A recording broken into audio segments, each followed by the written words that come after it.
Hello Spartans, welcome back. It's been 84 years. When Doom came out in 1993, the world collapsed. Doom was a virus. It became so widespread in the United States that a ton of universities, companies and corporations had to ban Doom from their office computers. The game became the #1 cause of decreased productivity and business around the world. Not even its software was immune to their own creation. John Carmack had to tear down a door with a battle axe just to get John Romero out from his office because he was too busy playing fucking Doom all day long. What I'm trying to say, my friends, is that Doom was a colossal hit. Everyone, and I mean every single upcoming tech company in the world, wanted a small piece of the pie. Thanks to that, Doom was ported to several other operating systems such as macOS, Windows and Linux. And with consoles becoming more accessible, every single console manufacturer wanted to be in the loop as well. A lot of people consider Skyrim or Resident Evil 4, my favorite game of all time, to be the video games with most ports on the market. And well,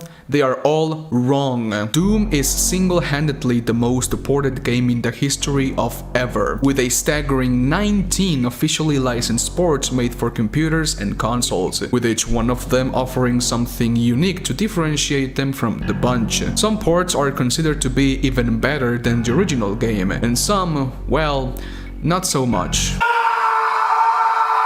Out of all of the 19 Doom ports, one of them was definitely developed by Satan himself. Regarded as the worst Doom port, or the worst port of any video game of all time. The Doom port for the 3DO interactive multiplayer console was a nightmare to develop and an ultra nightmare to play. I sincerely feel bad for any person who spent their hard-earned money on this port for Doom. And in today's world, this port could even be considered a crime. So sit back, take a bottle of water, leave a like, a comment and subscribe if you like Doom, and let's dive straight into this shit.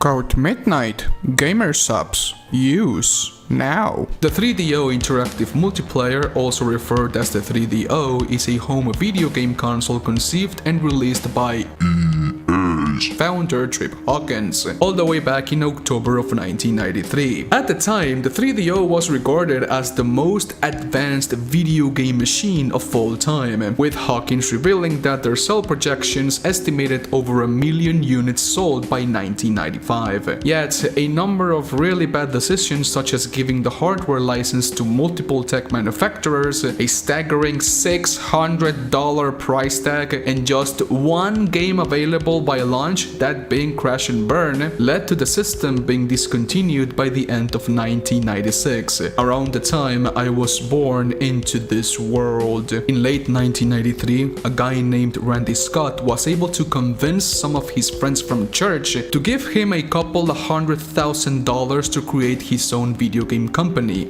Art Data Interactive. By January of 1995, Randy Scott was able to secure the licensing rights for Doom for $250,000. By today's economy, that's around $1 million plus. Doom was a fucking giant. It had the ability to move around a ton of money in a very short span of time. So it's not a surprise that every single console manufacturer wanted the rights to ship a port of Doom on their system.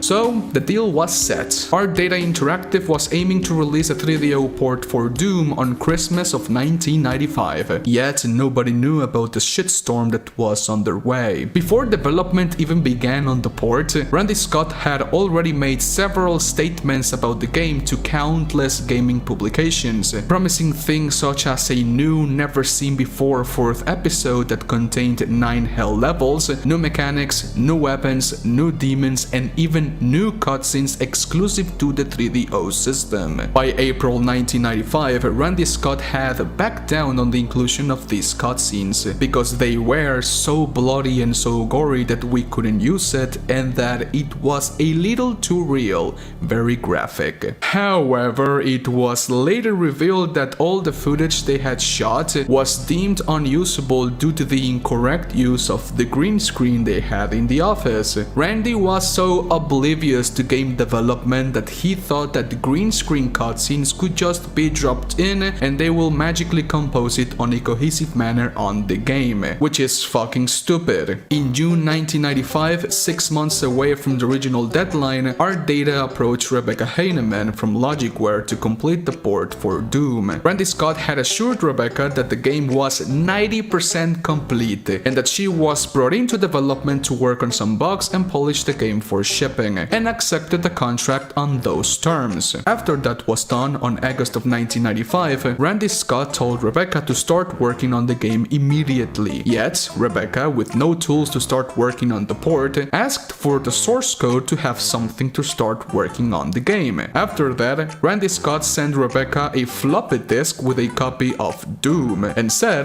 "Start with this." What the fuck? After asking for the source code for about a week, Rebecca received a message from an Art Data employee, which stated that they didn't even have the source code for the game, or anything for that matter, which was stupid to believe. At the time, Randy Scott had went to several gaming magazines and stated that he already had the beta version of the 3DO port for Doom, showing a lot of screenshots of the game and what the consumer could expect of the product. So Art Data didn't even have the source code for the game, yet they were showing screenshots of how the game would look months before getting Rebecca into development. It was then revealed that these screenshots gamers saw on gaming magazines were photoshopped by some friends of Randy Scott himself. Rebecca went to Art Data's office to confront Randy about the source code, asking where the game was and how he got those pictures, with Randy saying that, "Yes,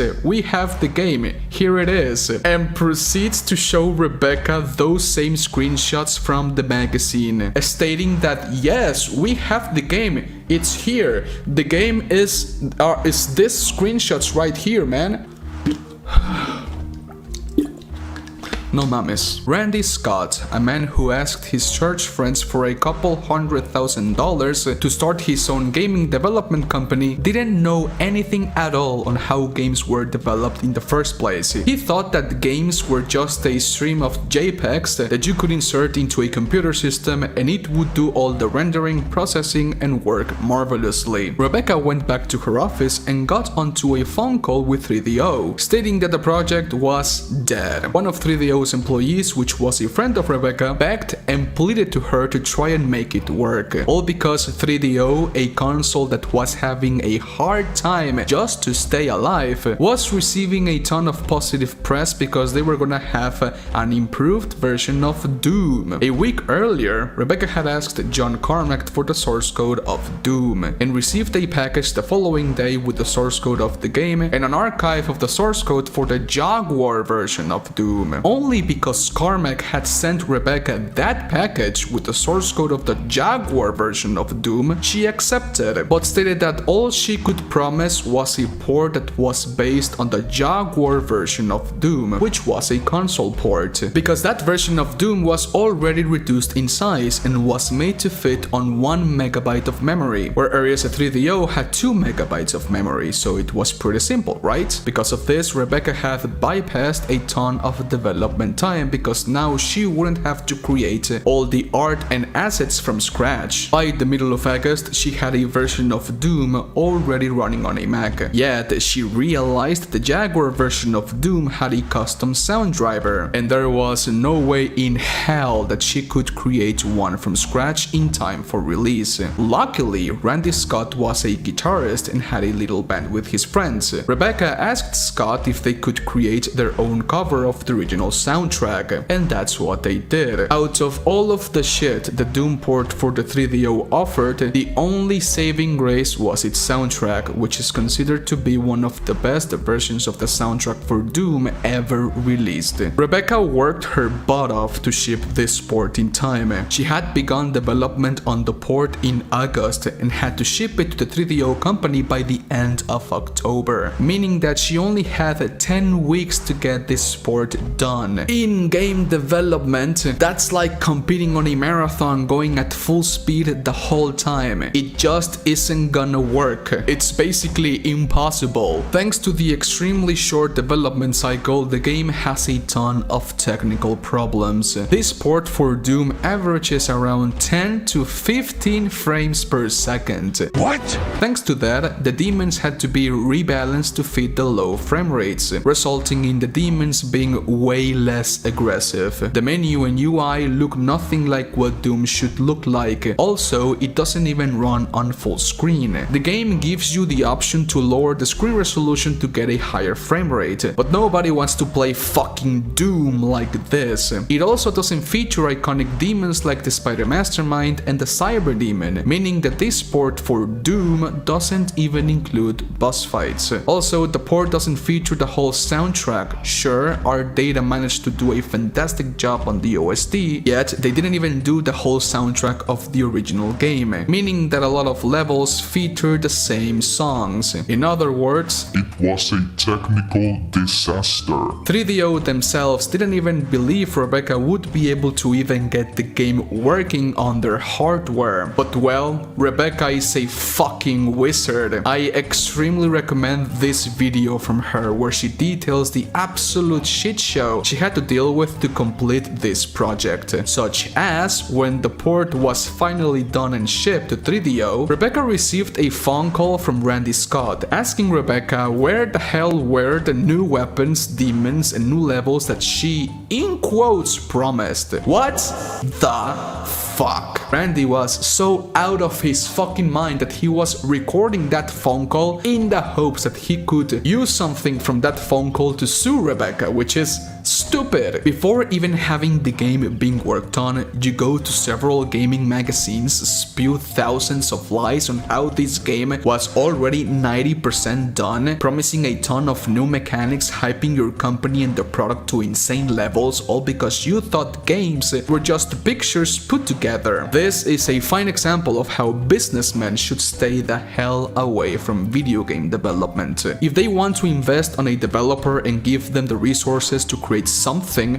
fine, but do not get in their way. All you do is make yourself look like a complete idiot. And well, we have seen this happen again and again and again and again, even after 20 years of this happening. Rebecca Heinemann, bless her soul, thankfully got paid for this project, because at the beginning she thought that she wasn't even gonna get paid. If Randy was lying about all the things the game was gonna have, all the mechanics and demons and whatever, there's a high possibility that he was also lying about your payment. It's just how it works. Doom for the 3DO released the 29th of December 1995. The game was a commercial failure, not even selling 10,000 units worldwide, and it is what ultimately killed the company known as Art Data Interactive. Thank you for watching this video.